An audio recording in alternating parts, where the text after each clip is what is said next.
Horror nights with आशीष में आपका फिर से स्वागत है। काफ़ी दिनों बाद मैं एक और स्टोरी लेके आया हूँ जो आपको दिल दहला देगी। तो चलो कहानी की ओर बढ़ते हैं। रात के करीब 2:30 बज रहे थे। नाइट शिफ्ट करने के बाद मैं पैदल ऑफिस से घर की ओर लौट रहा था। मेरे पास कोई गाड़ी उड़ी ना होने की वजह से 1-1.5 साल से महानगर की सोनी हमसाया बनकर मेरे साथ चलती हैं। इतनी लंबी लंबी और भूतिया सड़कें जिसको ख़त्म होने का नाम ही नहीं लेती। आसपास बस जंगल ही जंगल। इतनी सुनसान रास्ता बस चलती रहती है, रुकने का नाम ही नहीं लेती। कहीं ऐसा घनघोर अंधेरा कि पैर कहाँ पे पड़ रहे हैं कुछ पता नहीं, बस चले जा रहे हैं। तो कई खंभों की लाइट्स ब्लिंक करती हुई ऐसी दिखाई देती है जिसे देखकर रूह कांप जाती है। रोजाना का रूटीन होने के कारण मुझे कोई ऐसी अब डर नहीं लगता है।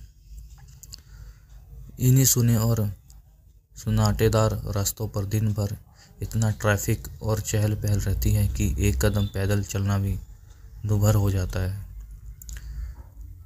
मई की बेरहम गर्मी, माथे से चूता पसीना और ऐसे में अचानक हल्की हल्की ठंडी चलने लगे। माथे के पसीने से टकराती ठंडी हवा कितनी शीतलता से प्रदान करती है। ऐसे में कौन बेवकूफ़ होगा जिसका मन गुनगुनाने को नहीं करेगा। गुनगुनाते हुए मैं आगे बढ़ ही रहा था कि अचानक आंखों के एक जगह पर जाकर टिक गई। सड़क किनारे एक सभे सी अधेड़ महिला खड़ी दिखाई दी। करीब 100 फीट की दूरी रही होगी। कंधे पर छोटा सा बैग लटका था और वहीं पैरों के पास एक ब्रीफकेस जमीन पर रखा दिखाई दिया। सफ़ेद प्रिंट वाली साड़ी जिससे करीने से उसने अपना सिर ढक रखा था, उससे तो वो किसी भले घर की ही लेडीज लग रही थी। लेकिन इतनी रात गए, वो भी शहर के भीतर से गुजरने वाले हाईवे पर, कुछ अजीब सा लगा। हो सकता है मायके या ससुराल वालों ने बस में बिठा दिया हो और किसी कारण बस लेट होने पर महिला को देर रात यहाँ उतरना पड़ा हो। शायद उसका घर यहीं आसपास कहीं होगा। फिर शायद सवारी ऑटो या रिक्शे का इंतज़ार कर रही हो। लेकिन इतनी रात गए रिक्शा कहाँ मिलेगा। शायद घर का कोई परिजन गाड़ी लेकर यहाँ आ रहा होगा, या शायद ये सब सोचते हुए मैं उसके बहुत करीब आ गया। नज़रों से नज़रें टकराई मगर वो जरा भी नहीं चौंकी। मेरी आंखों में बराबर देखती रही। भय का नामो निशान तक नहीं। वरना इतनी अंधेरी और सुनी रातों में एक अकेली महिला कम से कम मुझ जैसे मवाली इंसान को देखकर तो डर ही जाए। लेकिन वो तो लगातार मुझे घूरती जा रही थी।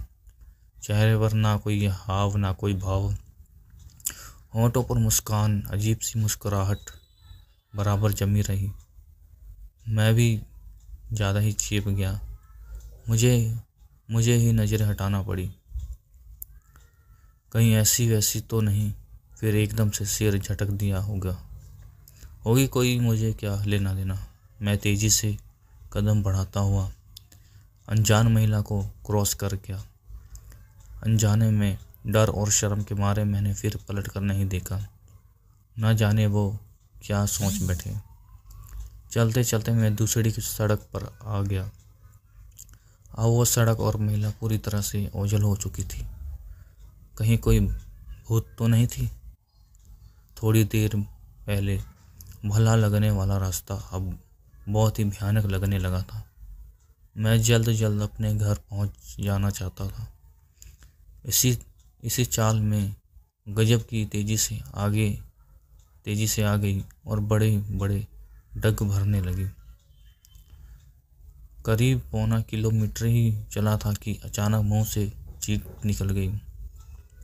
वो महिला करीब 100 गज दूर उसके सामने सड़क किनारे ठीक उसी ढंग से खड़ी दिखाई दी।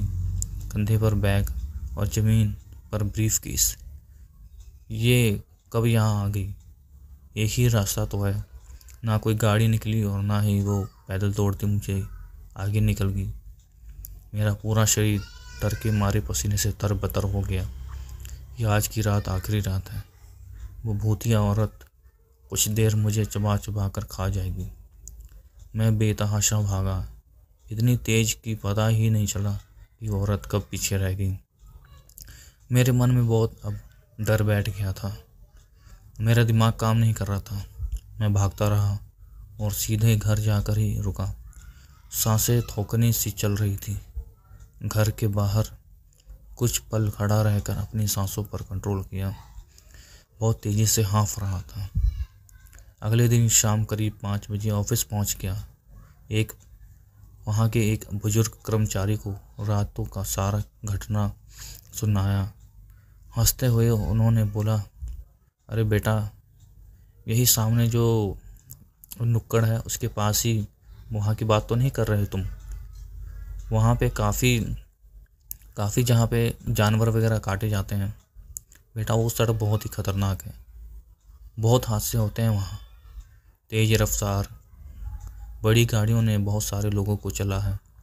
सुना है कि कई साल पहले बस का इंतज़ार कर रही एक औरत को भी एक ट्रक ने रौंद डाला था। तुझे नहीं, बहुत सारे लोगों को दिख चुकी है। लेकिन बेटा, भली औरत की रूह लगती है, कभी किसी को वो नुकसान नहीं पहुंचाती। मैं हैरान था और परेशान भी कि अब कैसे निकलूँगा इस रास्ते से रात में पैदल। और एक तो आत्मा और औरत की वो रूह आमना सामना हुआ है, मेरा वो भी भली औरत की रूह से। तो इस पे काफ़ी मैं डर गया और मैं सोचने लगा एक ही रास्ता है, मैं क्या करूं।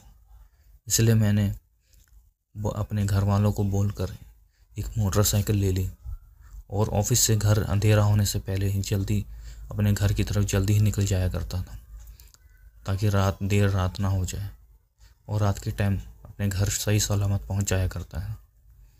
तो ये कहानी कैसी लगी आपको मुझे ज़रूर बताएं। मेरे चैनल को सब्सक्राइब करें, वीडियो को लाइक करें, शेयर करें, सपोर्ट करते रहें। तब तक मिलता हूँ एक और नई कहानी के साथ। तब तक के लिए नमस्कार।